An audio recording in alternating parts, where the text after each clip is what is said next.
嗨，你好，我是蕊希，花蕊的蕊，希望的希。今天你还好吗？无论你在哪儿，无论今天你经历了什么，我的声音都会一直陪着你。听完今天的故事，祝你晚安，做个好梦。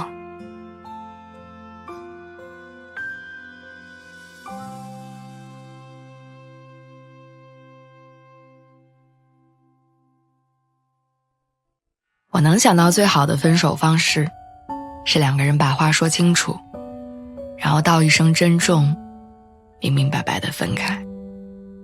不是什么都不说，冷暴力，逼着让对方走，又或者发好人卡，演绎深情的戏码。两个真正爱过的人，不应该用难堪的方式潦草收场。我20多岁的时候交往过一个男生，那会儿我特别喜欢他，喜欢到忘乎所以，不管不顾。只要他给我发信息，我都秒回，就算已经很困了，也坚决不会主动结束话题。我知道他喜欢玩游戏，就省吃俭用地攒了2个月的工资，买了当时最火的显卡。冬天的时候怕冷，专门在网上看教程学织围巾，织了快1个月才织完，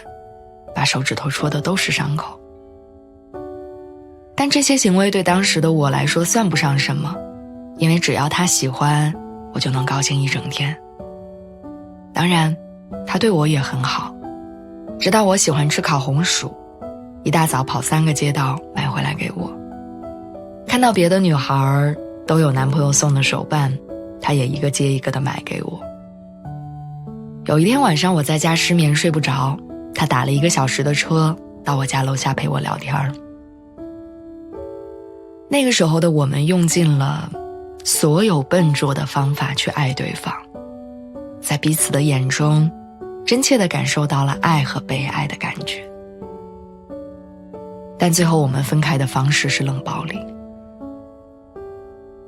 其实我直到现在都没有想明白我们当初是因为什么分开的，只记得后来的日子我们经常吵架冷战。他总对我感到很无奈，我总觉得自己很委屈，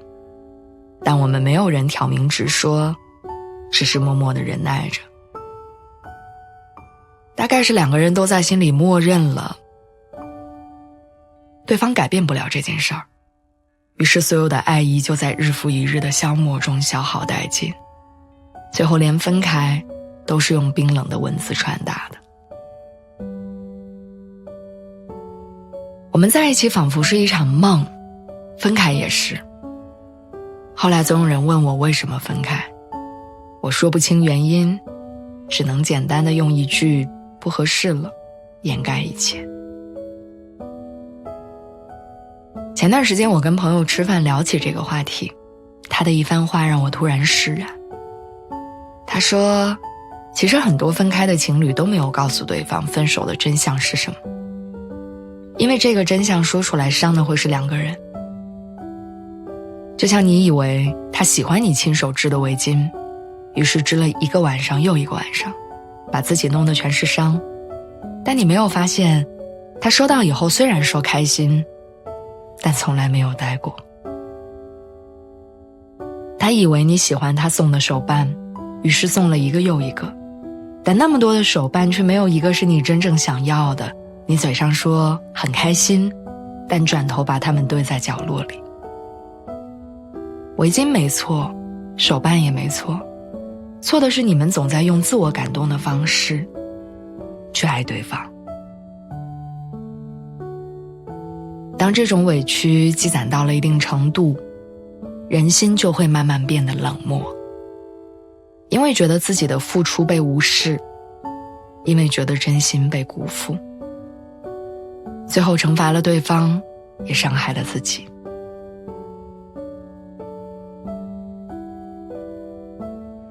可能很多人分手之后都没有想明白这段感情里到底是哪里出了问题，是哪句话说错了，在对方心里埋下了种子，还是哪件事做错了，让对方寒了心。没有人把话说清楚，所以没有人知道。如果重回那段关系，到底应该怎么做才能避免同样的结果发生？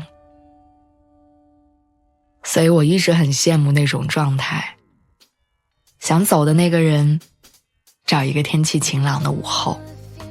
约对方出来喝杯茶或者吃顿饭，认真地告诉对方说，我到底是为什么要离开，把该说的话好好说，把该放下的都原谅，对方接受也好，不接受也好，至少关系里不再有任何遗憾。你给了这段感情足够多的尊重。任何一个在爱里付出真心的人，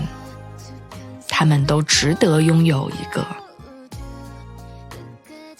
体面而清楚的告别。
수평선을 건너 우주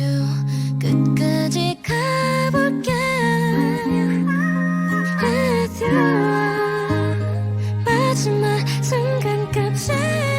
너와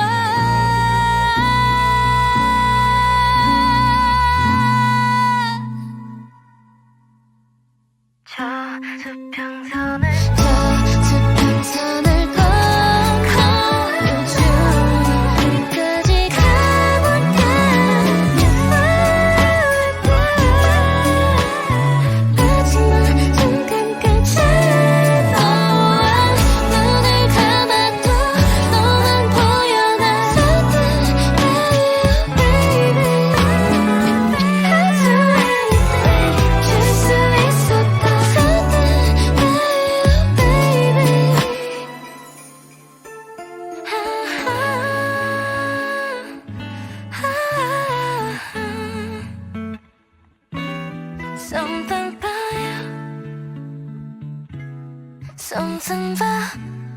something about you